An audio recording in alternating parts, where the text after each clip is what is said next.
have the green screen? Is that fine? That's fine. That's fine. We got Kelly, so that's all that's important. Okay, good. Kelly with Dork Tales, what's up? Hey, hold on. Poof, there we go. Now you can see my illustrious setup, my Nice. beautiful setup. You can see some the sleeping dog. There he is. Oh, there he is. Is that the puppy? Yeah. That's the puppy. He's a year old on Tuesday next week on 9/9. Dude, it went that fast. Yeah, seriously. It went. He doesn't scream as much anymore. It's nice. I know that was an issue at one point with the campaigns and the podcasts that you're like, look, he's going to get involved any way he likes, you know? It's really true. Like, I had to write him into stories. And then, like, honestly, this past year of raising him has been a good primer for when I have kids. Because if I'm still streaming when I have kids, it's going to be the same thing. It's like, okay, someone's got to, okay, sorry, there's a screaming baby, which we kind of had. Yeah. One of my players, actually a pair of my players had a kid. Okay. And so they trade off games now, who watches the kid. But it was really funny, actually. So not to swap off too much, but we were going to be finishing one of our campaigns that they were both in. And the last game was the night she went into labor. Oh, dear God. So we had to end up postponing like 2 months, but she's like, just bring the camera. I can do this from the bed. I won't be induced until midnight. And I'm like, that's dedication. I will never not love Caitlin for that. Like, she won a piece of my heart, man. I was just like, you are like going to be like playing through contractions. I am down. But anyway, hi, Tim, how's it going? I'm doing fantastic, man. Doing fantastic. So we got the puppy out of the way. Health-wise, I know that I've been following you in Patreon and everything else. Am I wrong in my estimation? You had a couple of bouts of sickness this spring and late winter. Kind of like, the thing is that, like, okay, so if you don't watch Dork Tales, whoever's listening to this podcast, we stream about between 4 and 6 days a week, and we have a cast of about 20-ish players. The problem is that, like, right now we've got a bunch of overlap. So we've got quite a few players that are in multiple games, multiple streams, and unfortunately we're nerdy people. So some of us are prone to chronic illnesses, you know, people just get sick. A lot of us are either in education or healthcare or work in offices. So I work in a little silo at home and just do Dork Tale stuff all day. So, like, I only get sick if my partners do. But so I've been mostly okay personally. I think I had like a round of gout. Okay. Yeah. Which is really on the rise for millennials. It's weird. We don't drink enough water. You didn't think. Okay. Too many organ meats and kingly things, right? It's the king's disease. In your defense, there's a strong portion of it that is genetically related. It is. Yeah. My diabetes, cancer, and gout apparently run in my family. I got one of them. I don't want the other two. Okay. Like that and nothing else would be grand. So, all right, it'd be great. Those other two things you don't need. And the diabetes is manageable for sure. It is manageable, right? Like my mom's got that, my uncle's got that. It's just the thing that runs in my family is that nobody runs in my family. And I think that if they did, there was a little bit of sickness going on, some mental health stuff, right? And then, well, understandably, dude, you've been like burning the candle at both ends with these campaigns. So I just pour gasoline on the candle and let it match, man. Like, it's just, it's wild. But I mean, you do the same thing. Like, how many projects do you have on the go right now? Like, how many albums are you working on right now? So here's a list. There's some numbers here and genres. This is just my chicken scratch. I should be a doctor because, like, nobody can understand what the hell I got going on here. That's fair. No, same. This is the culmination of about 15 to 20 different genres, including orchestral / D&D, which I have about 35 projects that are in various stages. So I have been working on stuff for you. I can't complain. The stuff that I use of yours is fantastic, and when it shows up, I use it. But, like, you got so much on the fly. Like, you're busy, man. What happens to me is like late spring. What happened to me was I had promised Olivia over at Via Frequency that I was going to make her more meditation stuff. And I'd been making that promise for about 5 or 6 months. So I'm like, okay, I got to focus on this. I've got to like buckle down. It turned into a double album. It was Simplicity, Complexity, a 2-album meditation thing, and then a pan drum album, right? Which most of the pan drum stuff was very low key and like I don't even know what a pan drum is. I know what a pan flute is. Pan drum is like drum? It's a UFO looking thing. Some people know them as as hang drums. If you've ever heard of a hang drum, it's basically one like one scale on it, and you slap it with your hands, or some people use other means to trigger the notes or whatever, but most people just play it by hand. It's kind of like, just imagine a steel drum but extruded out instead of in. Instead of convex instead of concave. So it's massage drum basically, right? Like you listen to that while you're getting a back rub. Okay. Yeah. That makes sense. For sure. And between the 3 of those, I think there's like 30 tracks there. And so I was in this heavy meditation place for like a month and a half, 2 months. How long does it take to get a meditation track out? Because I feel like with like orchestral stuff, like you have to have like the motif, and then you have like the melody, and you have to have like all of these layers. But when you do a meditation, don't you just need like 5 seconds and then you just keep like looping it? Like in some cases, it's a drone usually, right? In a lot of cases, if you don't want it too complex, like the Simplicity album, there was a lot of stuff on there that maybe it was 2 to 4 tracks that kind of faded in and out of each other. And I don't like to make things so monotonous that literally like people are like, this is like everything else I've heard. Like it needs to be something unique in there, right? But at the same time, you don't want a lot of activity when somebody's like you said, when somebody's on a massage table getting their back worked on. You don't want to feel like you're galloping through some heartlands or something. You know what I mean? Like it can't be too busy. That's more what I want.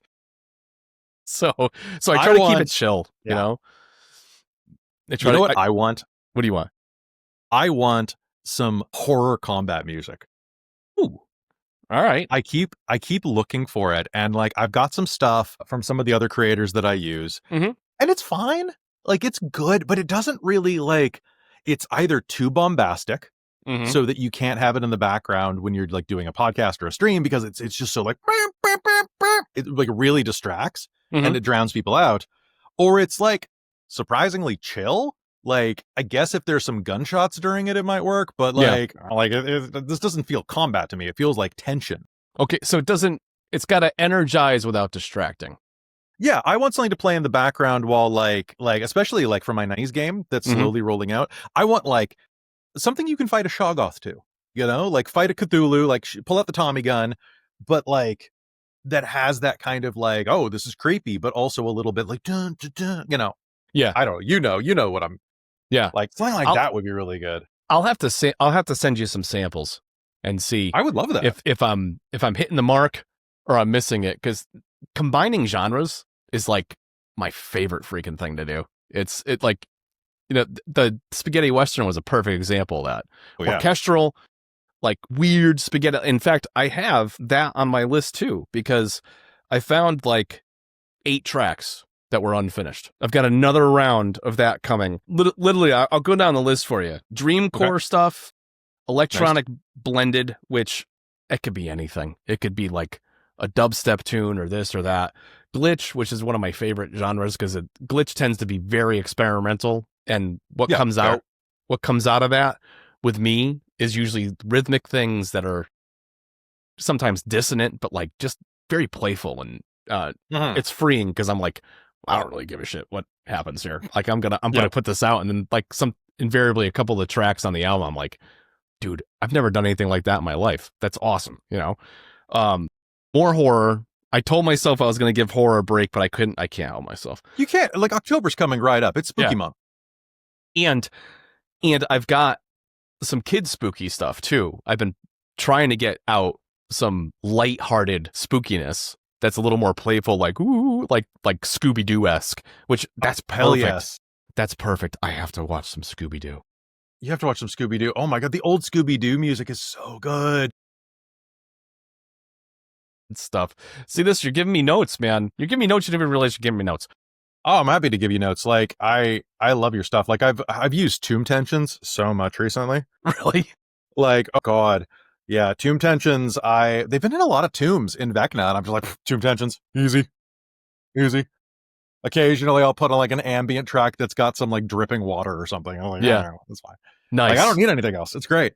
I love having go-to tracks like that are not like it's a real good song. It's real good. But like, yeah, horror's dope. I would love more horror. I keep thinking about like what I find it really hard to get. I find it really hard to get hip hop. It's Mhm. hard to find like anything where you're in a nightclub and then it's always like, I don't know, some really bad electronica is generally what I find through a Okay. lot of like the subscription sites. Yeah. I do kind of miss no, I definitely miss film music because that's where you could get some like Europop Right. Right. back in the day, sometimes with lyrics, and that was kind of nice to be able to be like, like it felt like you could actually be in a club with some of that. Not all of it. Some of it was a little kitschy, but like some of it was like pretty solid. Yeah. Yeah. There's that. Yeah. Because like typically hip hop is lyric based. Mm-hmm. To get an instrumental hip hop with some kind of Yeah, 'cause melody. I think Winnie the Mog used to do a bunch of hip hop with lyrics Okay. back in the day. So I think I used Winnie the Moog, Winnie the Moog Moog. Yes. as Moog was synthesizer. the Yeah. yeah. So I used Winnie the Moog for a grad studies project that I did. It was I used him as the credit sequence. Bless Oh, you. wow. Thank you. Lo-fi, cyberpunk, metal. We talked about orchestral. Yeah. Yeah. I found like 10 piano tunes that are like a combination of like somber and the hopeful, some like hopeful tracks, which I recently, I'll talk about the other part of it in a second, but some space tunes. I said spaghetti western, synthwave, Space buddy tunes. cop, kid spooky, and kids tunes / comedy. Don't you have a Buddy Cop album? I do, Yeah. but Okay. I have- was gonna say. I have some new ones that Ooh. were sitting there that just popped. I have like 4 or 5 tracks, and I'm like, well, I can do like an EP with it or something. So I literally have like 170 projects that are at various ridiculous. stages. What are you going to call the Buddy Cop one this time? Please tell me it'll be a reference to Stop or My Mom Will Shoot. Oh, that would be fun. That would be I love fun. those deep cuts, man. I actually thought that movie was fun when I was a teenager. I don't know if it actually is any good. Probably not. But it's like a Stell Getty and Stallone. Yeah. Yes. And I think it was one of those ones. It's kind of like Bruce Willis and Hudson Hawk.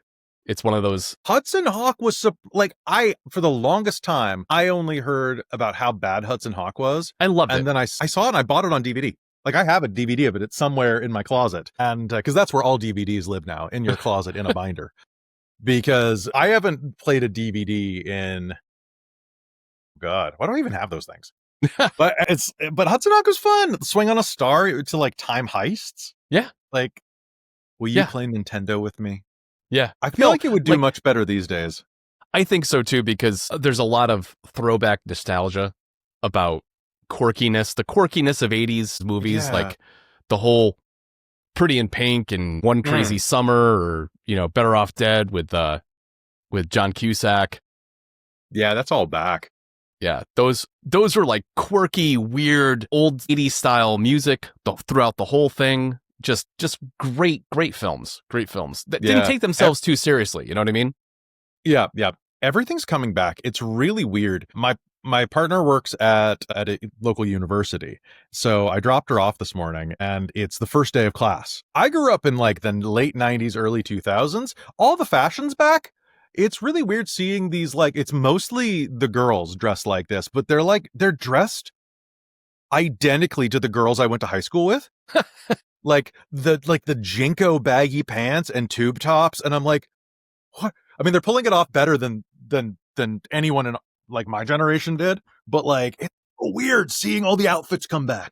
Yeah, as a Gen Xer, when I see like that whole thing come back, like a whole trend come back, I'm like, am I in some kind of weird time warp alternate universe? It's the most bizarre thing in the world. it feels so weird. Like Jinkos? Like I thought we were done with baggy stuff, but okay, cool. Like painter pants and and it's this like all Torn it's up all the same jeans. That's all back. That's true. That I have a couple pairs of torn up jeans actually, so I can't really complain there. Yeah, they're nice. They vent. Yeah. Some of the torn up jeans where it's like there's barely any fabric at all are a little weird. Where I'm like, I would never be able to put those on. I would rip them immediately. My foot would go through one of the holes, and then I'd have shorts. Yeah, right. Yeah, some of them I see people walking around with, and I'm like, you're not leaving a lot to the imagination. So I'm not really sure what's up. I would be cold. I would be, it's you're tougher than me. Yeah. But yeah, what else have you been up to? Is it just work nonstop? So yeah, like you've actually caught me at an interesting time because I'm literally the last 2 or 3 days was a mass export of project statuses. So the reason I have these numbers in front of me is because it is an active effort into the fourth quarter of this year, because I'm currently at 860 tracks published to date, and I want to break 1,000 before the end of the year. So that's a lot. It's a lot of stuff. But as I was exporting these things, I got energized because more than half of them are like 3/4 of the way done. They're a complete thought. They just need to kind of be rounded out and polished and mastered and boom, exported, and that's that. So I'm pulling all the stops, man. I'm like on some of the tracks, like the lo-fi album, some of the tracks are a little too energetic, but that might serve a purpose for some people. So I'm doing project alternatives where I'm going to pull back the BPMs on a couple of those tracks, make them more lo-fi girl-esque and like chill and just, studying and that kind of thing going on, as opposed to the higher energy ones. So it's going to be helpful. Just think of versions like Kevin's local forecast. Like he's got local forecasts and local forecast elevator. Yeah, absolutely. And you should do lo-fi fantasy music. Lo-fi fantasy? Like D&D lo-fi fantasy. This is like, what does the wizard listen to when he's studying type of thing, right? Oh my God. You're giving me so many ideas. I just picture like... This is the best call ever. The headphone girl with like a big witch hat on. Because like I have one of those bookmarked for my writing, actually. I have a spooky version of that where it's just like spooky tunes. But it's they've animated like one of the headphone girls with like looking like a vampire or something like that. It's like, my God. You gave me an idea. I could repurpose some stuff that I already have. Yes. By doing that and pulling in and just start a YouTube channel with it, loop it, and just like make a little bit of side money. That's something that I'm in the ballpark to do either this last quarter or first part of next year. I've been looking into it, and I might tie it to the current channel I have, or just open up a brand new one that's specifically just radio stations. My understanding is you have to have a dedicated computer for it, or you do. Just get a cheap ass computer that can run it like a $200 laptop that can just run the video. Because the thing is, like, you don't need much processing power. It's only an audio track and maybe a background image. Okay. You can almost do that from your phone. I mean, you can't quite, but almost. Right. You might be able to do it from your phone. I don't think about it. Anyway, I don't know if you want something that's stable, right? Like more stable. Yeah. They make those they're basically hockey pucks at this point. Those little computers that they're not very fancy. I mean, my iMac Studio is much bigger, but you think about the little Mac Minis or whatever. They're like they're like a puck. You know what I mean? And you can, but a non-Mac based like a PC one, you can get a couple $100, right? And then, but you can only stream one thing at a time from each computer, right? Yeah, but you don't actually, can you? Hold on, let me think about this. I think you could actually do multiples. You'd need multiple instances of OBS, but you just install it into different directories so that you have like basically clones of it. Okay. And then each one is tied to a YouTube channel. So I'm pretty sure I think a lot of these sites do like basically server farming off of a single PC. Mm-hmm. So you probably could. It would drain system resources. So you'd want a computer that's just dedicated to streaming, and you could totally do that. Or I could literally just rent a server. and probably do multiple streams from that. You could, whatever's cheapest, right? Yeah. Like, yeah, I mean, AWS can be a little pricey, that Amazon Web Service. But there's some out there that aren't too bad. And if I can get, I'd like to get like my 3 or 5 most used genres and just have like 24-hour channels on there and try to simulate the same thing, Tim's coffee shop. Get some art done, like either of you or an anime girl or something like that. Like, that's all it takes. Well, nobody wants to look at my mug. I'll put a female up there, It'll probably, dude, I do better. I am the same way, which is why, like, when I've been doing new shows, like we're doing Old Gods of Appalachia season 2 over on Patreon, and it's trying to finish the last damn episode, but it's impossible to get people's schedules. But I was like, I'm gonna get some art of myself too. My God, I wish I looked like my art. That dude is jacked. I love, like, oh my God, he looks like beefy Oscar Isaac. I'm like, hell yeah. It's not me, but I'm down. I'm happy with that being my representation. My favorite thing that I hate it so much. Hold on, I'm gonna send you this. Actually, you know what? I can pop it up on the screen behind me because of how I'm doing this. So and if by some rare chance the person who made this is on, I love it, but you gotta admit it's creepy. So this is called The Cursed Kelly. So I did a voice acting gig, and I did it pro bono. Somebody was just like, I need somebody to do a commander voice for a paragraph, and I'm like, I can do a commander voice. Hello, everyone. Like, whatever. And they're like, we'll pay you with art. And I'm like, okay, that's weird. Yeah, I'll do a chibi of you. I'm like, okay. So this is The Cursed Kelly, and it's so cursed, and everyone hates it, which means I love it because, like, it's just, hi, how's it going? It's just so creepy. Look, it's soulless, and I love it. So great. It's like the best.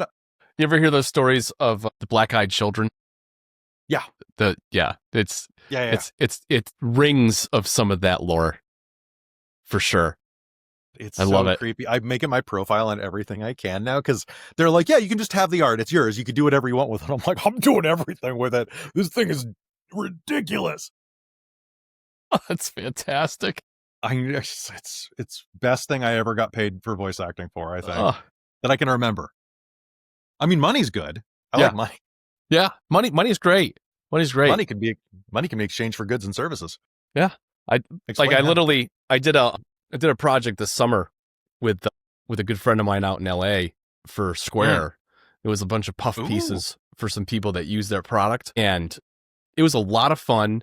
He's awesome in the way that this guy Eric Michael Schrader, he takes my stuff and he'll layer my tracks in a way that I've never thought about doing before. So we did a project the previous summer, or it might have been 2 years ago now, that he did like an intermezzo, like a movie in between jobs. He had been working for Life Below Zero, the reality show based out of Alaska, I believe it is. I don't know if they're fishermen or whatever. I never watched the series myself, but that contract came to an end, and he had time in between, and he had some other people that were out of work too, and they made this movie, and it was this goofy 80s slapstick, blah blah blah. He used like 80 of my tracks in this thing, and I feel like you mentioned this guy last time we talked. Yeah, it was a lot of tracks. Yeah, insane amount of my tracks, and in some cases, literally layered them together, and the way it came, I was like, dude, that's kind of crazy. I'm like, the way that you did this, like, never would have thought that those two things would have went together. The same thing goes with when I do a genre-based album and somebody uses it for something completely different. Meditation channel uses, I don't know, like one of my space ambience I can see that for meditation. That's not such a stretch. But no, I can see the vibe. Like, you're in space meditating, cool. Yeah. Or it's, the contemplative space thing. I love using music in my games and viewing it in weird ways. And you need tracks like Kevin MacLeod's Sneaky Snitch, like ones like that. You need that in D&D games because players are always up to stupid stuff. You always need them. Yeah, the uniqueness to the ones that really resonated in that comedy slash mischief genre that he produced are really the ones that like get at it like right away. You know, right away. Path of the Sneaky Goblin King, Sneaky Snitch, Monkey Spinning Monkeys jumps right Monkey in. Spinning, yep. You know, that's a whole nother genre I want to approach next year. I've done some comedy stuff, and like Mousy McMouskowitz has trended a little bit here and there. Mm-hmm. That one's fun. I try to make the names whimsical so that A, they trigger a thought or a memory, and B, they're actually like, what is this? What the hell is Mousy McMouskowitz? You know, and I'll play it and like, oh, okay, I'll use that, you know. But I definitely want to jump into that. It pulls you out of that darkness because, dude, June, I released a 24-track horror album. You know, I think I've used some of that one. Have you I think so. Let me double check which one that is. Heretic? Yes. The woman with the 3 faces? Yeah. Yeah. I actually got that to animate too. I made I hate that. I hate that. On Midjourney, they actually I built the thing in Midjourney and then I threw it back at it when they started doing Cold videos. Call. I have used the hell out of Cold Call recently. Oh, that's right. That's right. And I've used some of the other More Locks Than Doors. Mm-hmm. And Cold Call have been my primaries for things. Nice. Cold Call is so good because it's like, it's not overbearing, but it gets the point across, and it has a slower version, which I love. That's right. I did do that, didn't I? Yeah. See, I got to do that more What's often. Chokehold? Did I listen to Chokehold? That's So I'm just pausing your podcast. That's all right. I think it's got some rhythmic elements in it. That's the weird thing about so much of the horror music is that you listen to be like, oh, I hate this. This is perfect. This is uncomfortable. Let's go. Yeah, was it Infestations is a track, not on that album, but it's on a few albums before. And it starts off, it's very light, and it's like a light social, software instrument. It almost sounds like it's going to be pretty. And then there's a drop, and the drums come in, and the timing of the track gets shifted. Like any genre, you ever listen to older music where they have a guitarist or a bassist or somebody, and they've got a rhythm and a melody that your mind thinks is going to be what the song is. Then suddenly the drums kick in, and the drums are like 2 off from that, and then suddenly it has a different feeling to it, and it disrupts you. And a lot of Boston stuff used to do that. Mm-hmm. Yeah. So go a little poppy, but like, yeah. So that one keeps doing it. It keeps dropping in these weird vibes and these weird, and it just evolves over time. And it's just creepy. When I wrote it, and as I was adding the stuff into it, I'm just like, this just creeps me the hell out. I'm like, this is what things are this kind of stuff's supposed to do. It's just so much fun. Are you listening to it right now? Yeah, I was okay with it until the drones kicked in. I don't like that. Oh, yeah, that's good. Yeah, it's unsettling. Yeah, it's very that's the whole point. Is like, it's like what I visioned in my head as I was writing it is, it's literally like this field of daisies or something, and then there's these abandoned houses and overgrown brush and everything, and then suddenly there's just like slowly 1, 2, 5, 10. There's like a horde of zombies coming out of it, right? Oh, yeah. Infestations. That's just the more I can picture it in my head, the more complicated I can make, or more authentic, I guess, I can make the music. Fair. Because that's cool. Yeah, it's a lot of fun. So how many campaigns you got going at the same time right now, dude? Okay, hold on. I gotta know. You pulled up your notes, so hold on. The last time we talked, you were winding down some, and then I've been following you, and it feels like you have more. Okay, that is not a campaign notebook. So these are my campaign notebooks, because I have a bunch of editing I have to do today. Yeah. Holy. Yeah. So we've got Descent into Avernus, Mage the Ascension Bedlam, Old Gods of Appalachia, Mage the Victorian Age. Golden Vault finished, actually, so that one's actually off. I just have to post them. Shards of Nirn, Panic at the Radiant Citadel, although that's kind of on break right now. That's another Shards. Technocracy Dominion, Transylvania Chronicles. I need that for tonight. The Star Trek's actually on it's over, so that one's done. I just need to edit it. Star Trek? didn't even Yeah, know we you did ran a one. Star Trek game for Patreon, and it was pretty fun. My friend Bunny Hearted ran it, and the problem with Star Trek though is that like the engine doesn't really. It's a weird engine that runs it. It's the Modifius 2D20, and you don't really gain experience. You just kind of reallocate your traits, so you become like it. It kind of feels like you're Flanderizing yourself more and more as you play because you just become like a niche. Okay. I'm sure that someone's going to argue and that there are plenty of ways to like adjust it, but it's a weird game. It's not bad, but it's just different than I'm used to. But I loved that one because like I bought a full prosthetic to play a Klingon for it. So like I'm in full Klingon with the ridges and like the makeup. Oh, that's awesome. It's good, especially because I don't start like that. I start with it just being makeup, and then like about 3 episodes in, I get like a different wig. So I look like the evolution of the Klingons throughout Star Trek, where I start off looking like Fu Manchu almost, and like Right. and then I'm actually like Worf by the end of it, and it's just it's really it was interesting to play, although it took forever to get that thing on, like gluing that to my forehead. But it was fun. It was fun. I will eventually get that up on public release.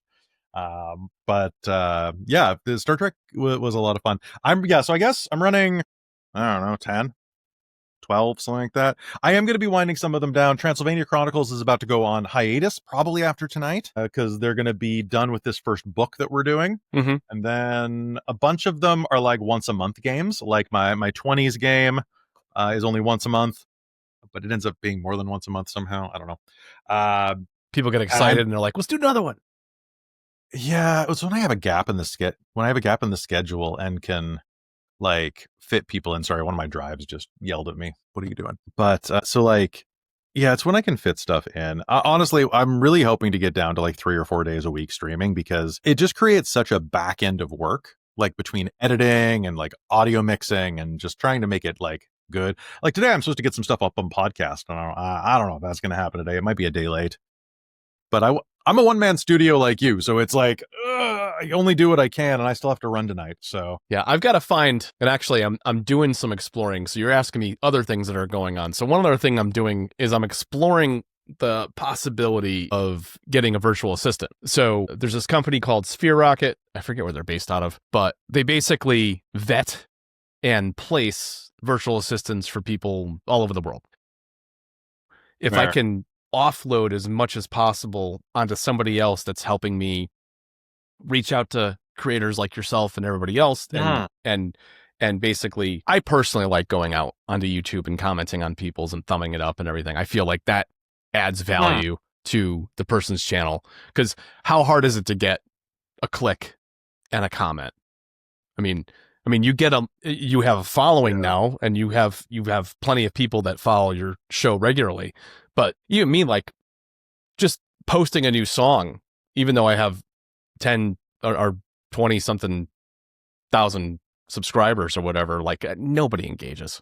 Nobody, like they'll the watch comments stuff. are the hard part. Yeah. Yeah. Like I find that, and it's really strange seeing the communities that do the tons of likes and comments. And it's like, it's a lot of channels that are like ASMR channels get a lot of comments. Yeah. I mean, sure, a lot of the time it's like dudes simping all over the ASM artists, but like it's just weird. Like you see that, or I don't know. It would be great to get more comments. I would love that. Yeah. But then you have to respond to the comments, and it's like, yeah, it's a loop. Yeah, it does end up being creating more work, but at least with that, if it's organic and it's real and it's not bot. I mean, because that's the other thing too, is there's plenty of channels out there that I'm sure are elevated by bot farms, right? I mean, you've seen them online, lines, a wall of freaking phones, or just somebody with a bunch of computer screens in front of them, and they're just commenting away, and they're manipulating the algorithm for somebody's channel for whatever amount of money a month or an hour or whatever, gaming the system. Yeah. It's wild. I mean, it's so competitive these days, right? Like we've never had, like Dork has never had to. We've just kicked our own asses, and we just broke 12,000 on YouTube, and that's awesome. It feels really cool, especially like looking around, and this isn't like not a measuring contest or anything like that, but looking around at a lot of the other groups that started at the same time of us, and they're still around like 1 or 2, and it's like, you can tell that we put in the work and we really, really tried, but man, getting critical role numbers or getting Dimension 20 number, that would be pretty nice. That would be pretty nice. Yeah. Now, How does granted, that has a whole nother aspect to it too. I mean, you've got Hollywood actors and actresses, voiceover actors and stuff. There's other pulls that pull that in, and sponsorships and everything. I mean, that's a route and a rabbit hole you could go down with your channel at this point. I mean, there's things. Yeah. I mean, you do have a sponsor. I do have a sponsor, but unfortunately, like, it's hard to get sponsors in the tabletop industry these days because of all of the political stuff that's happening, like tariffs, and like our sponsor can't ship to the US right now because there's like, they're a dice manufacturer, like a small dice company in Vancouver, and there's now a minimum $80 levy on anything that gets shipped in. So if you buy a $5 set of dice, it costs you $80 to get it across the border, like, to pick it up. God, that's not funny. That's just ridiculous. It's not. It's ridiculous. Yeah. Well, I think it was the US trying to stop like Temu and like other sites like that from flooding the market with stuff and bypassing tariffs. But what it means is that there are all these companies now that's like, well, why would you order $100 thing from Canada if it's going to cost you $180 minimum to get it? Yeah, no, it's ridiculous. It's wild. So, like, I know a lot of places are hurting. I know that there are like gaming companies, because most printing is done in China, the UK, or in Canada, right? And what that means is that they're Gloomhaven, the new edition of Gloomhaven, is trapped in the UK right now, because if they ship it to the US, the company will go bankrupt, because the tariff are like 35% now, or 50% for a little bit. And it changes every other week. It's weird. What's going on with that too is that right now there's some litigation happening and some court orders forcing the hand to reverse some of that stuff or suspend it. Fingers crossed that continues down that path, because I think if the Great Depression and or World War II gave us any insight, tariffs just don't work. They just ultimately, the end user, myself, is the one that ends up paying the heightened tax, because it gets passed on to the consumer. It doesn't make any sense at all. And this is not a political channel. I have that's all right. I know. I started it. That's my fault. But I'm like, it makes you like, some of the stuff makes you get conspiracy brained, right? Like everything these days does. Like the where is he thing on the internet? Like, is he? Oh yeah. He was missing for a few days, right? Yeah, it's just strange bruising, blah blah blah. Like, what's going on? JD Vance's Ottoman Empire rolling in, or Couch Empire. Love Siege. Weird Empire. Times we live in, man. It's so weird. Everything is so weird, and it's so. That's why focusing on this stuff is so much more fun. You know what I mean? It's so much more fun, which is why I hate canceling games. So like we've had a bunch of cancellations. One of the cancellations we had was I was at my partner's place and there was a wildfire that broke out less than a mile from our place. Yeah, talk about that. Is Canada burning? Like, always. What the fuck, dude? It's ridiculous. So like well, I mean, the interior, right? So the interior of British Columbia is very dry. It's like deserty. It's like it's similar to like Northern California in a lot of ways. And Northern California famously on fire. Yeah. Like all the time, right? Right. California's always on fire. And it's the same there. Like I was out there. My mom came to visit and wanted to spend some time out there for a change. So we were in town buying some dog food or dog toys or something like that for Teddy. And we left the store and looked up, and there was a pillar of black smoke, because what had happened is it got so hot. This dude was heading downhill. It's a very mountainous, like it's in the Rocky Mountains, like just on the other side of him. And his brakes caught on fire because it was so hot. And the dude pulled over to the side of the road next to the scrub brush. There you go. Yeah, and started a fire. So the entire highway system to get back to our place was just on fire. Wow. So we ended up having to go and, because like it's around like Lake Okanagan, which is this immense lake, like twice the size of Lake of the Ozarks type of big, if you know what that is. Okay, yeah. It's freaking huge. So, and there's of course one bridge. So we ended up having to do like a 3.5 hour detour through logging roads to get home and like let the dog out. And like, it was just wild, because he was in his crate the whole time. And like, there was like, I think it got up to like 100 hectares of, which is apparently a lot of hectares of fire before they managed to contain it. And it's like, I really am glad that the landlord is like still home and can let Teddy out or take him if the fires get too close.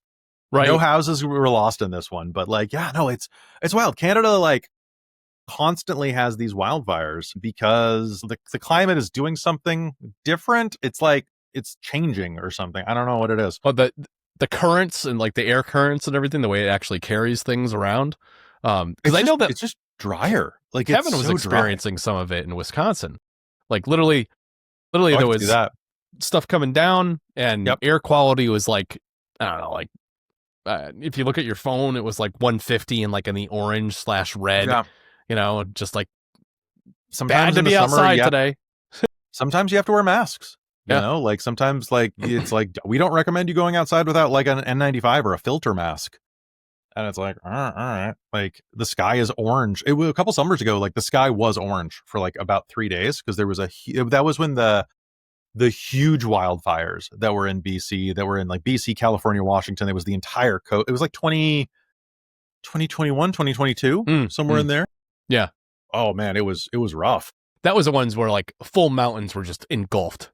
Yeah. Right. Yep, And yep, people were like, it was like hell on earth. You're driving on the highway and you're like, am I going to make it? Yeah.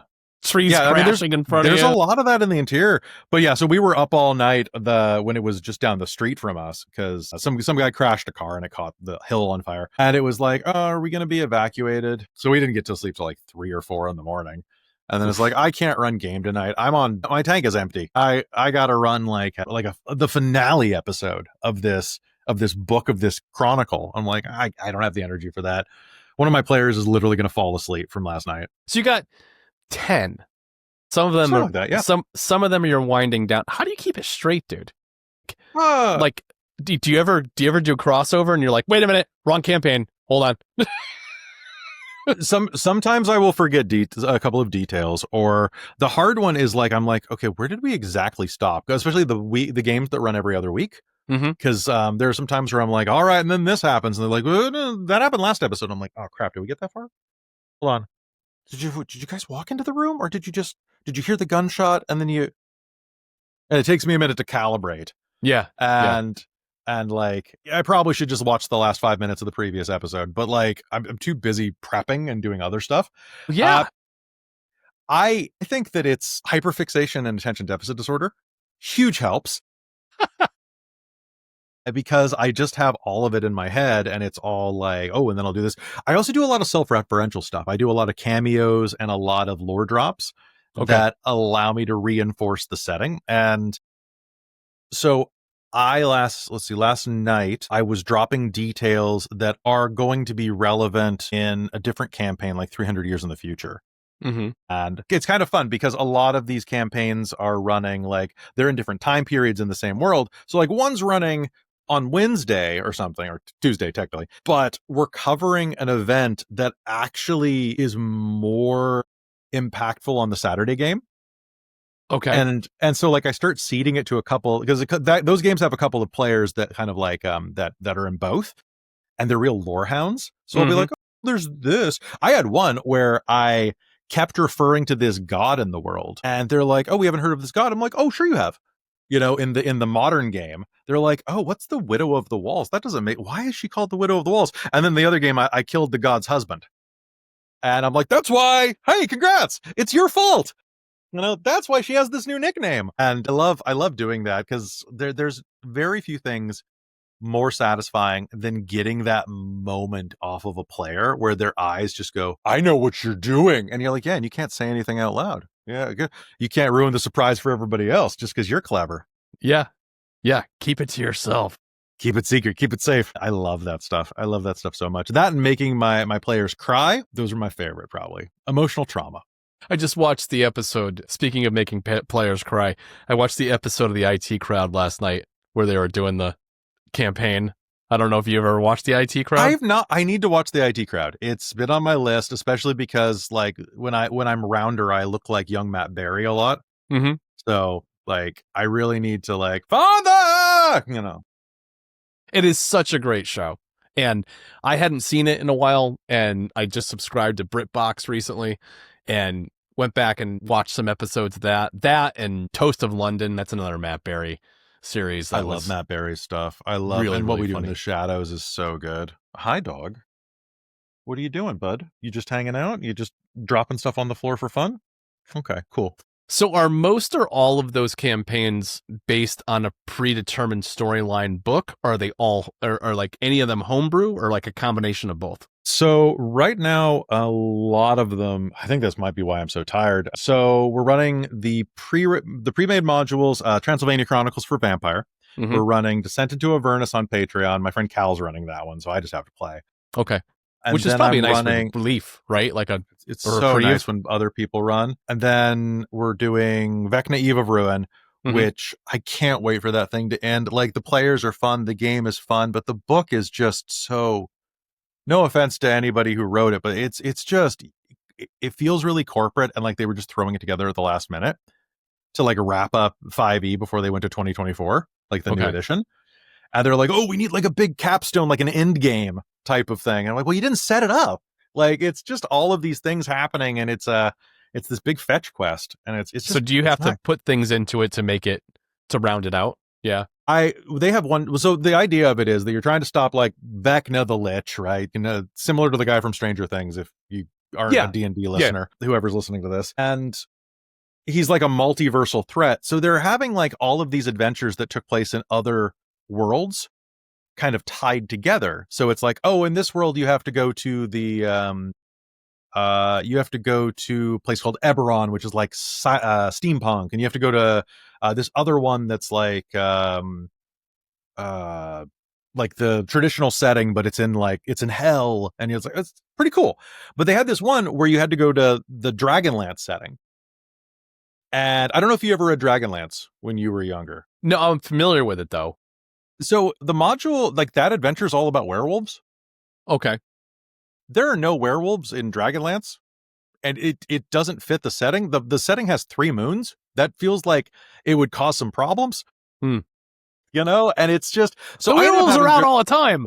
Exactly. Or like there, it feels like you could come up with like different types of werewolf. Like, oh yes, this is a werewolf of the red moon. This is the werewolf of the white moon, and they all have different alignments and things. You know, like, but they didn't. It was just like, it's a pack of werewolves, and they're doing bad stuff. And I'm like, this is like, there's an opportunity there, right? A huge opportunity to diversify that base, right? The whole werewolf base. The adventure itself is fine, but it's not a Dragonlance adventure. So, and as a huge Dragonlance fan, like it got me into like D&D style fantasy when I was a teenager. So I just I rewrote it. So there are huge parts of this module that I'm just like having to rewrite. And like I've already put out a 60-page book on Dungeon Masters Guild for this that is just like character options, because the idea is that you're like established adventurers starting at like level 10 or 11. Mm-hmm. And when we heard that for this adventure, we were like, oh, this is going to be so good. You're going to be able to go into it, and they'll have all these character options for like high level play. And then we got powered the book, up and right out of the gate. Yeah, exactly. Right? They'll have like tables for like how many magic items you should start with, and like really cool. And then we got the book, and it's like, here's a D8 chart of ways that you know each other. And I'm like, are you kidding me? During our planning meeting, when I picked the book up on day 1, I came home. I was like, you guys are going to be really disappointed. I'm so sorry. I'm so sorry. I will write something for you. And I ended up doing it. It ended up being like 60 pages of material. So you made a reference that you wrote a 60-page book and you uploaded it to, it's on Dungeon Masters Guild right now. You can buy it for like $8. It's very cool.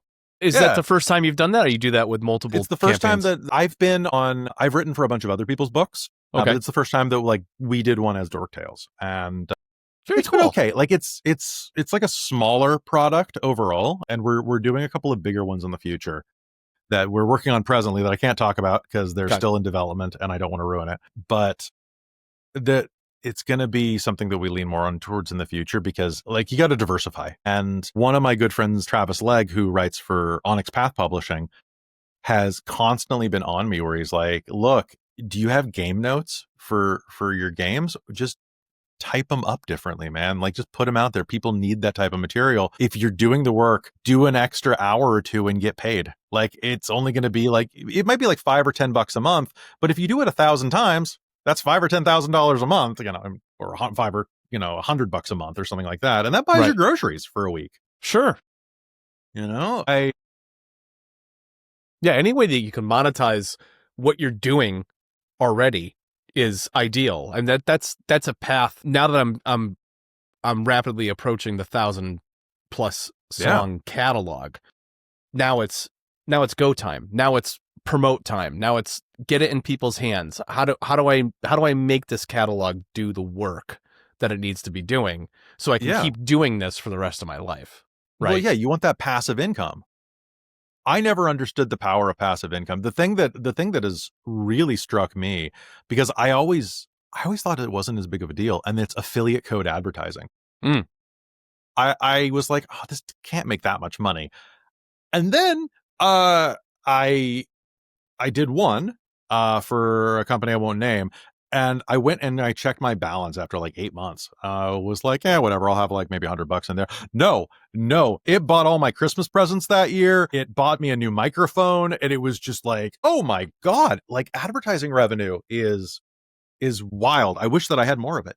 Well, the whole like environment has changed, right? Well, absolutely. Do I still have it up here? Let me see if I still have the article here. Yeah, I do. From Hollywood Reporter, this was on August 20th. YouTube hit 6 consecutive months as top TV distributor. That makes sense. Just think about that for a second.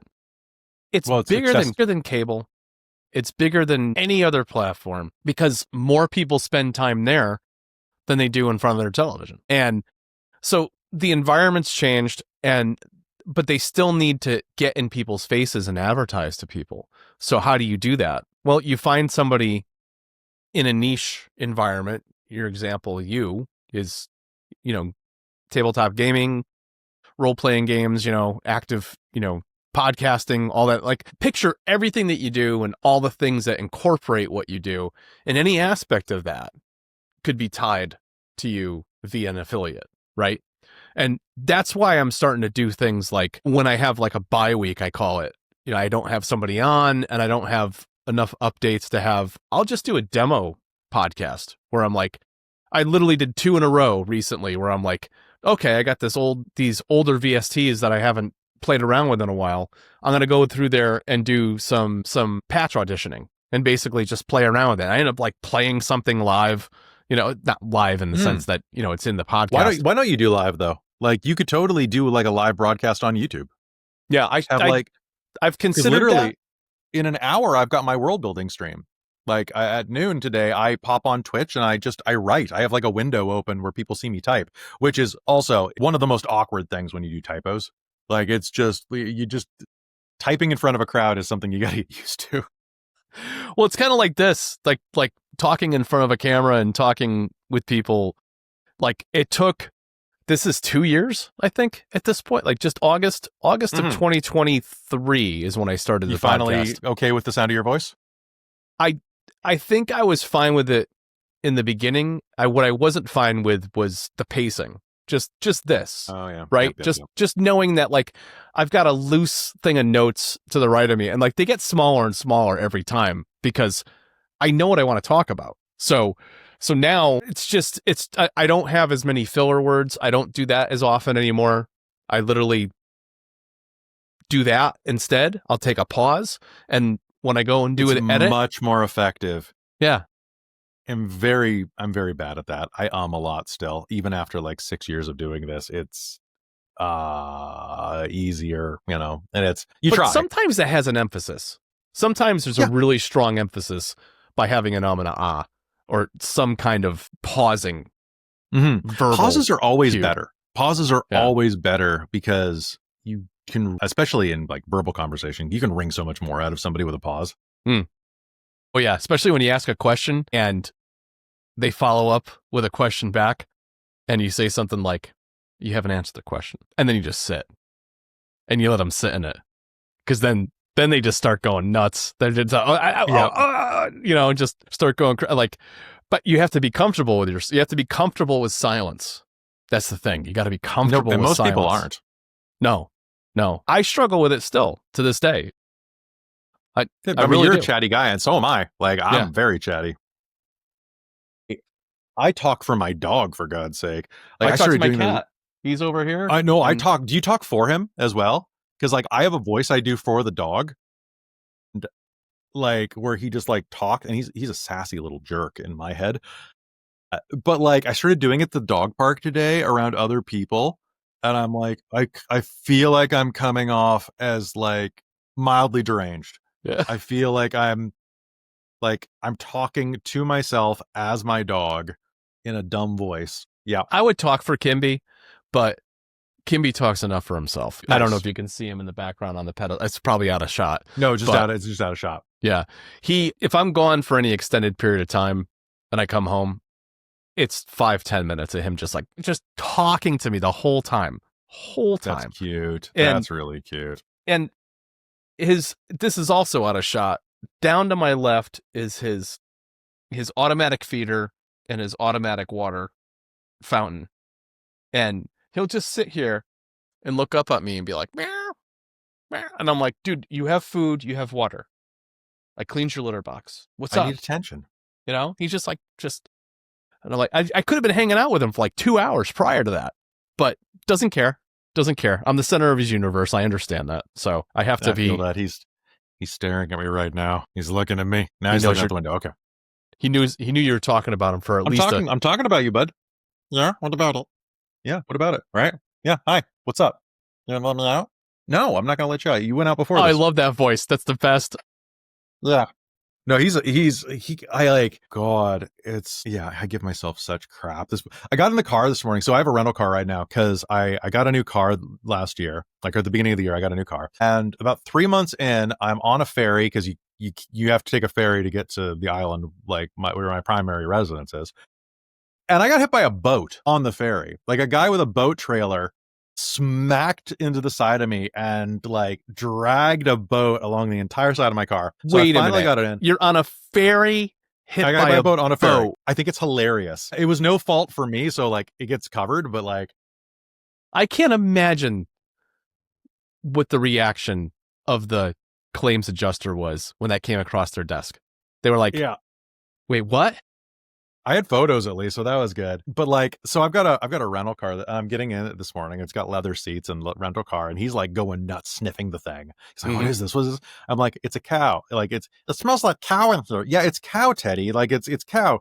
Like, wait, how do you know what a cow is? I know what a cow is. You haven't? Okay, yeah, you've seen a cow, and you're a cow. Whoa, whoa!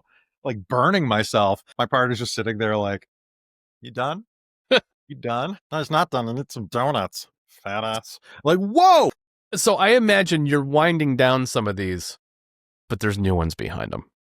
100%. 100%. I've got. That ruse that you're gonna like free up some of your time, it's bullshit. I know. You're not doing that. I just found a meme about that last night. That's like, I'm finally done with some of my projects and have free time for my other projects. And it's like, as soon as when the Western one's done, I have 2 new ones. Thankfully, so one of the bread and butter things that we do on Dork Tales is that we do the pre-written adventures, because a lot of people tune into those to see, hey, how did somebody else run this? Right? Gotcha. Yeah. So that has been very good at helping promote us. And then I trick them into watching games that are better that I wrote. It's really cool because then we've managed to convert a lot of D&D people to like playing other games, because like D&D is great, but like play other stuff. D&D doesn't have to be everything. You get different things out of different games. Like I have the game I ran on Monday over on the channel is based on Succession. Like it's a bunch of people, they're techno magic users in a modern Vancouver who like you have to hide your magic, right? Mm-hmm. And their whole thing is that they are trying to get the board of directors at their media company to vote one of them in as the interim CEO while their father has surgery. And it's wild. It's a wild game. Like they had one episode where they had to go to a billionaire's house, and the billionaire claims that he's from the future, so that he's Elon Musk, but saying that he's like from the future as his shtick. rather than, just being from apartheid. And so like he made them do like super ketamine with them, and they went on vision quests, and it's just such a wild game. But I love taking people. It's great. And through these vision quests, they're having like my favorite was I had one of the players, their vision quest was being on a talk show where the interviewer was their father who's about to go undergo the surgery, and he's asking her questions about why she's not good enough. Like, so why did your father not just appoint you? Is it because you're a woman, or because you're incompetent, or both? And it's just like these horrible.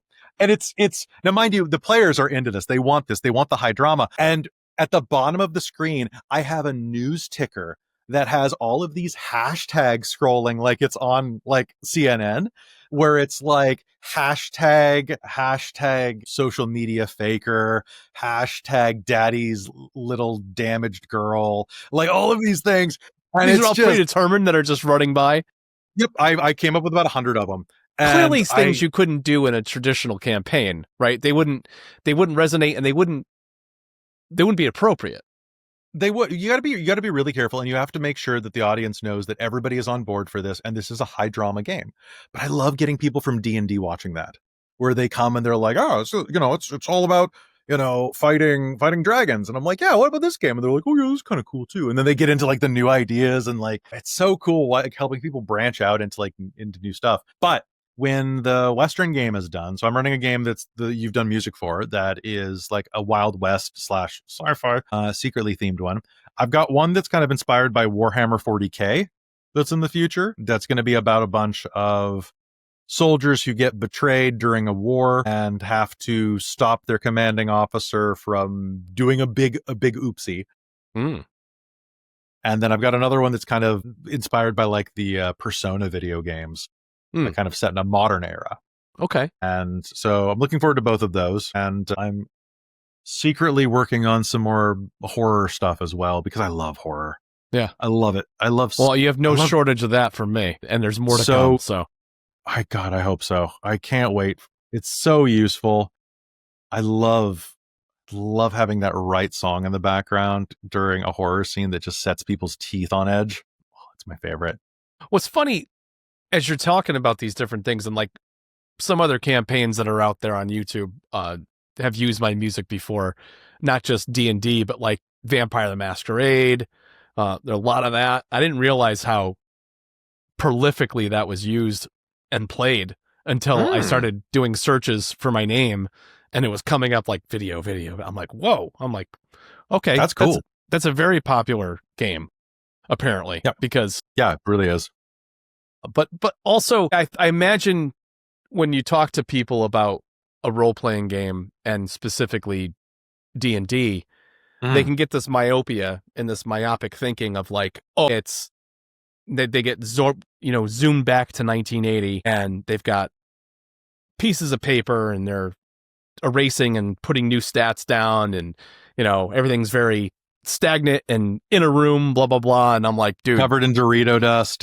Yeah, it's nothing like that anymore. Nothing like that. And expanding into these other campaigns and these other stories with these other platforms and these other rules and game bases, it just shows you that, even as an adult, it's important to have the theater of the mind and to play. The power of make-believe is transformative, and it's so amazing to bring people in. And some of my players don't come from any type of theatrical background. And when you give someone the power to play pretend and to really get into it, it's some people I have seen be the suavest, most charismatic people in a game, where in reality, I would be like, you're a wet fish, like, right. Like, or cold fish, dead fish, whatever it is. But like, and I'm like, taken aback by like, that is the smoothest line I have heard this month, and it came out of you. Yeah, in a game we're playing, right? In a game we're playing, you have seduced me, sir. How did you manage that? You have seduced the dungeon master. No, it's amazing, because at some point in our traditional schooling and our traditional upbringing, for the most part, I mean, there's outliers on both sides always, but for the vast majority of the throng that goes through the schooling systems anywhere, by the time you're out, it's like, well, now it's time to get serious, and you've got a 30 to 40 year career, and blah, blah, blah, blah, blah, and you got to buckle down and be serious and pay your bills and pay your mortgage and save for your retirement, blah, blah, blah.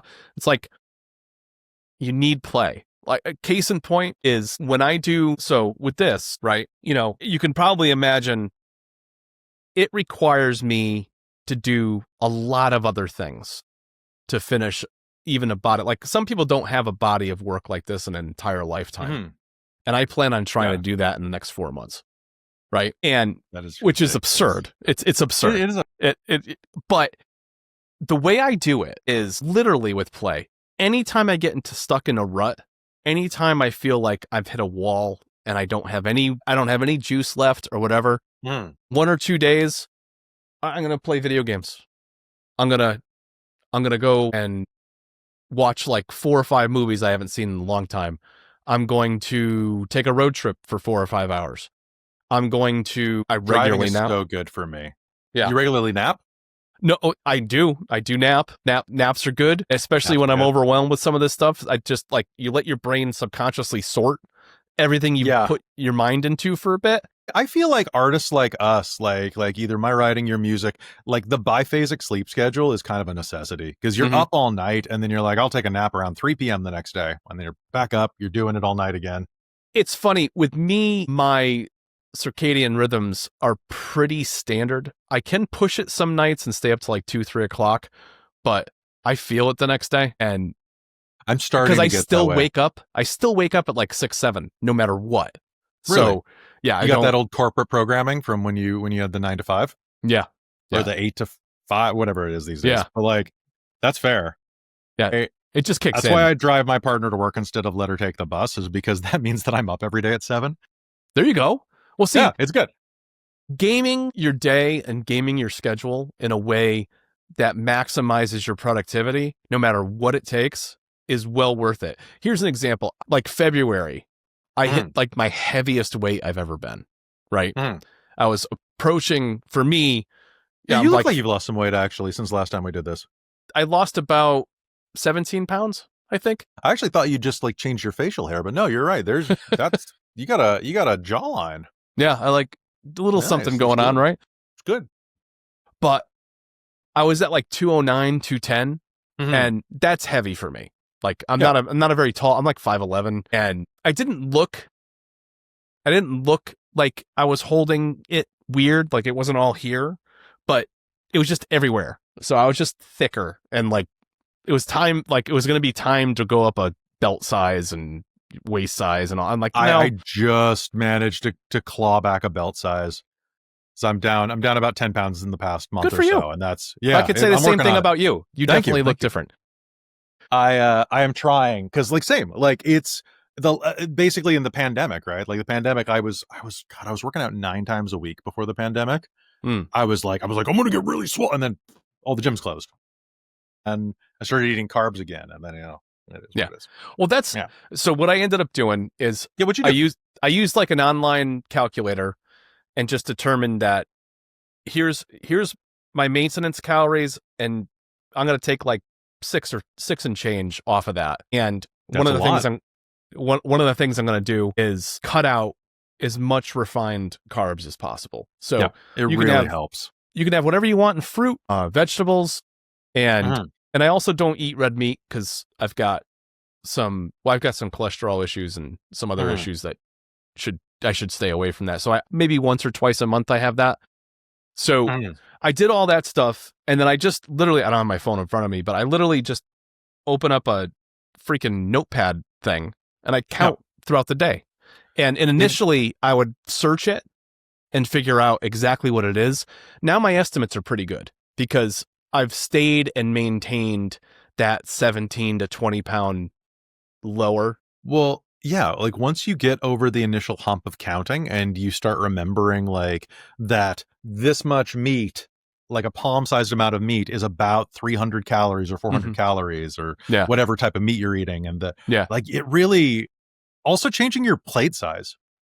Because like as a former American, like who lives in Canada now, whenever I go back to the Midwest, man, like the plates are like this freaking big and yeah. they're always full. You don't eat that much food. No. Like you train yourself to eat that much. And it's like, I don't want to, especially if you live in like Kansas or Missouri, like right in that, like it's especially you go out to barbecue or something, it's just so much. Yeah. The sugar alone in the sauce and everything else just doubles and triples the caloric intake. I feel so much better when I'm not on sugar. Like it just, yeah. But like it's the same thing though. Counting is incredibly important. It's just you got to get used to it because it's so easy to like stop counting. Mm-hmm. And yeah. Falling out of habit with it is crazy. And another thing I started doing is, and it lends itself to this, is I'll walk at least 3 or 4 times a week, a good 4 or 5 miles. Right. That's great. And, cardiovascularly, it's great. I used to be an avid runner, but as you age, you can imagine, like, my freaking joints don't like it as much anymore. And quite frankly, you get into an anaerobic level where I'm actually burning muscle. I'm not actually burning fat. So have you tried, forget the exact term, but it's like hit run or hit walking, like where you do like 5 minutes of normal pace and then do like 3 minutes of like super fast, not running, but like you can't hold a conversation while you're walking that fast. I have not, but I'm familiar with HIIT. So yeah, it's kind of like, it's a walking version of that. I had a really good luck with that and doing that type of like intermittent running, like almost like 10K training. When I like a decade ago. I lost a ton of weight when I was doing that, because I was in Japan and like eating tons of fish and stuff, which you have access to tons of fish, I would imagine. I do. I'm not a big fish fan, unfortunately. Okay. Yeah. Well, you got chicken. Yeah. Chicken and turkey. Big fan of that. Turkey's weird. I don't know. Turkey sausage is really good. Like turkey meat is just kind of, there's that taste to it that just doesn't quite vibe with me. It's a little gamey for you. I like ostrich though. Really? Ostrich is impossible. Oh, it's so good. It's basically red meat. Okay. I had an ostrich burger once. Literally almost vomited. Almost vomited. Really? But I think me and my wife at the time tried it, and she's like, well, what do you think? We had made it at home for each other, and it was supposed to be like something like we were drinking wine and we're like trying to do something fancy or whatever. And I'm like, honestly, I go, it's fucking heinous. I can't do it. She's like, oh, thank God. And she puts it down or whatever. We had like backup sirloin or something in the fridge. We cooked that instead. I was like, oh, thank God. Oh, it's lovely when you have that moment of simpatico and nobody is hurt or anything like that. You're like, I'm sorry. I can't do this. No. We need to order a pizza or something. Yeah. It has to be something else because I could swallow this, but it's coming right back up. Oh God. So I do that walking 3 or 4 times a week. The first mile or so, silence. I've got my earbuds in, I'm walking or whatever, but like I do nothing. And like my mind gets cleared, the endorphins start kicking in. And then I open up my Google Drive, I open up the voice memo app and just start listening. I'm like, okay, first lo-fi tune, listen.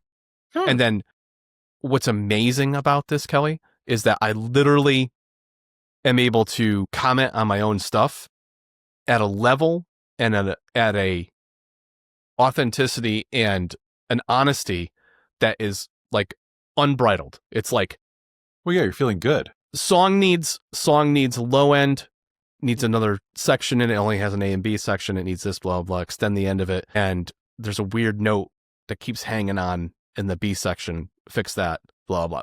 Like clarity, total clarity. And then I come back to the studio, not even the same day. It could be like the next day or a week later, sit down with all those notes and I just execute. I don't question it. I just execute on those things. That's how I can do the volume. It's almost like you have 2 different brains working on it then. That's cool. That's cool. Because you literally like you inject that endorphin level brain on the walk, and it's like I do edit some stuff outside of that, right? But I don't think I get the clarity I get on the walks. That's cool. I'm gonna have to try that next time I drag my my lazy ass to the gym. Yeah. Just hopefully going to be on either tomorrow or Friday. I'm heading back. I gotta do it, man. I gotta do it. Well, that was part of it for me too, is that I was shedding pounds because, like you were saying, like I wanted to get a little, midlife buff here. I want to, like, build some muscle here and get, fit and feel strong and everything else. Go from dad bod to rad bod. Yeah. And I got this freaking left shoulder thing going on that, like, literally I pulled shoulder. Just wait, I have a left shoulder thing too. Do you? Did you just sleep on it weird? Yes, for a long time. And then, but I don't know if I did soft tissue damage of some kind, because I had it x-rayed and there's nothing, they couldn't see anything in the joint or anything functionally wrong. So he's like, well, you've got weakness in there. You got to do some exercises. So I tried doing some exercises, putting your arms out like this, like almost like the praying stance where you drop them and doing the circles and when I drop my left arm down here, I feel a pull that, not a click, but a pull that has like not a sharpness, but enough that I'm like, don't keep going. So I'm Where like, is it? Is it behind the clavicle? It feels like it's deep muscle or in the joint. So stretch your chest better. Yeah. Yeah. Like, give it a try. Like I find so much stuff because of the way that we're like always hunched over. It's constant. I did physio a few years ago for some like a shoulder chest thing, or for mostly a back thing, and they had me doing wall stretches. So like basically like grab a door frame and you do 90 degrees and you just lean into it with the door frame against your elbow. Okay. And then you do it at 40, 45, 90, 45. You do it like at a diagonal to get your pectoral minor as well. That's the one that hurts like because it is a tiny muscle and it's not used to being stretched. But hit both of those, do like a 30-second stretch, and like it'll help a lot. Because that comes around, right? Like, yeah. It's all interconnected and it's all layered, right? So one's over the other, and like when one's a little looser, it'll loosen the rest up too. And like if your chest is tight, your back is going to be strained, and if your back is tight, then your chest is going to be strained. But like who has the problem that their chest is to hello, hi, how's it going? No, it's all of us slowly turning into Mr. Burns, right? Getting our dowager humps. It's this unnatural sitting in front of even my setup. Like my keyboard's lower, so my shoulders tend to drop, and I'm typing lower. Stretch your chest. Yeah. Like not right now, but like if you want to.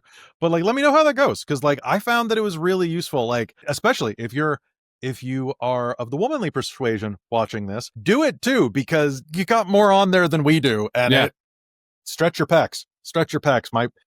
My partner really, like, it saves her life. Yeah. Like, I'll have to give that. I definitely don't stretch enough. So no, nobody does. Nobody does. I'm going to go out for a walk 4 days in a row and not stretch before or after. As it is. Yeah, exactly. All right. As are you. Oh, man. Well, dude, you've given me some serious, like, food for thought here. I mean, between horror combat music, hip hop, and happy to help. Lo-fi fantasy. What is the other thing you just said? What is any swing too? If you ever do big band or swing, do some Fallout music. Like I don't want to set the world. Oh yeah, I might be doing a Fallout thing in the near future that I've been promising for a year. But yeah, we're gonna do a Fallout game. We were gonna do it last year, and then the costumes took so long to make because we just have one person that was doing the costuming for the vault suits that we didn't have them until like April or May. And I'm like, I'm not wearing coveralls in the summer without air conditioning. I'm not doing it, man. So we'll do this in like November. Like we'll just postpone. I don't want to melt, which is good because it gives our super mutant player more time to learn how to paint himself. Well, Bethesda's announcement that yes, it's in production. Is it? Yeah. Okay, cool. Is promising. When it comes is another thing entirely. There's also, I don't know if you're a Far Cry fan at all. Did you play that series at all? I beat number 4. It was really easy. Yeah. Yeah, Just sit there and wait. I beat the beginning you're talking? my favorite ending in any game is just, now don't go anywhere. And you're like, All right, let's go blow some shit up. Okay, sure. The best ending. Those Easter eggs are the best. They 5 really are. had a similar thing. You just didn't they? arrest. You didn't arrest Really? Joseph Seed, and it just ends. You know, the credits roll. You kind of just leave. You're this cop that's supposed to, like, you know, take over this guy because he's got this compound and he's like this religious zealot. You know, all that stuff. And no, if you just don't arrest him, the game ends. That's like, great. See you later. You were gonna say, know? you said that you play video games to relax. Have you played Clair Obscur yet? No, that's So different it's a- than that something 33? That's different it's than the that, same one. right? It's the same Oh, one. is it?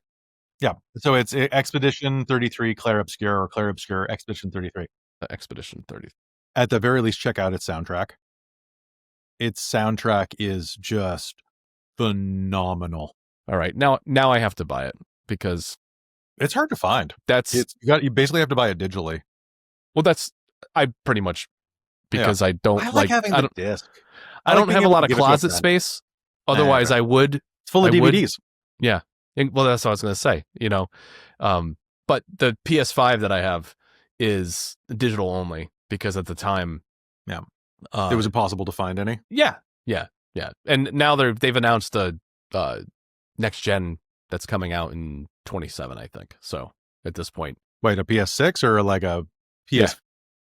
because they did the PS5 Pro, but they're gonna do a next How long gen. has the PS5 been out? Several years now. It'd be I guess yes. It's like 2020, 2019? 2021. 2019, 2020, something like that. It'd be nice if there was a game for it or two. Mm-hmm. Like, there's like no games for the anyway. Gah. Well, there's also like, I think some of these game studios are finally like letting down their hair. Like Bethesda, I don't think is going to be gatekeeping any of the Fallout. You know what I mean? Well, like they'd be stupid. Did you hear here. what's happening with Xbox? That's just basically becoming a computer. Yeah, Or- and they have made an alliance with Steam, Okay. Yeah. I've heard so that. that like your Steam library will be able to be played through your Xbox and all of that. And it's like, okay, and the no exclusives, and I'm not an Xbox guy, but I am a Steam guy. I've got hundreds of games on Steam because of like Humble Bundles and stuff. Yeah. Like, let's go. Yeah, PlayStation, if they're smart, should follow suit. They should all just. I think There's they will. cross-platforming, you know, already with a lot of like with Fortnite and all that kind of stuff, like and Modern Warfare and everything. Mhm. Like I think Nintendo is going to be the only holdout, really. yeah, but although that seems to me to be it's a unique genre in the sense that like Hmm. the Mario and all that, it's very kid-centric. You know, Mhm. they do have, you know, mature titles that find their way on Yeah, there. I mean, But do a people lot really of- get a Nintendo for that? yeah. You know? Yeah, I don't think so. I mean, a lot of the mature titles you just be able to get on Steam. Yeah. You know, so Yeah. it's mostly just for the portability, I would imagine. But I don't know. I don't need another Switch. The first one was fine. I'm Yeah. looking at it right now. It's covered in dust. Like but I don't have time to play video games, unfortunately. I would spend more time in Clair Obscur. Yeah. Because it's really great. It's really good. It's really It's been on my wish list for a while now, and I've got to be emotionally stable going in. And don't look up anything about it. all I know is people like yourself have just said, you're into RPGs. What do you think of this game? Haven't played it yet. You need to. You probably should. And the best thing about it is that it's a bunch of indie people who just like the creator had worked for Ubisoft and Mhm. just got really tired of it Okay. and was like, I'm going to make my own game. And then he did. And that's it. Like, it's not big studio. It's this little thing. And it's so good. Like that. I would put it up there with like Baldur's Gate 3 in terms of like just the quality, and like it's got some jank. Yeah. Cause it's a small studio. Like there are some things where I'm like, they could have done that a little better. The team is like, I don't know, like 30 people. Yeah. Something like that. Like a ridiculous amount. They just found the composer like randomly on YouTube or SoundCloud, and we're like, hey, do you want to do this? Like, we can't pay you much until the game sells. And he's like, yeah, let's do it. Wow. And it's like all this like retro French music. Oh, it's so good. oh, I got But it. go play it. Go play it right now. Go sign off and go play it. That sounds fantastic. Well, dude, it was great catching up with you today. I appreciate you Always. making the time, and you've given me some food for thought. There is quite a bit of things in front of this, but you know what? There could be an intermezzo here or there of 6 or 8 track album interspersed there that explores some of these other genres. My God, Fallout old timey. I should do some of those. You should do. 'Cause- You'd have fun with that. Yeah, I have fun with all of it. Honestly, it just playing with genres and cross genreing. It's really good stuff. I imagine it's the same level of homebrew intermixed with standard storylines that, like you said, didn't end like you're like, how am I going to tell this? Well, I'm going to tell this story my own way. That's how I'm going to tell this story. So that's what I do. I tell my own musical story. So, well, it's been fun, man. We should do this again real soon. We should. All right. Thanks for having me on. Absolutely, man. Take care. Take care.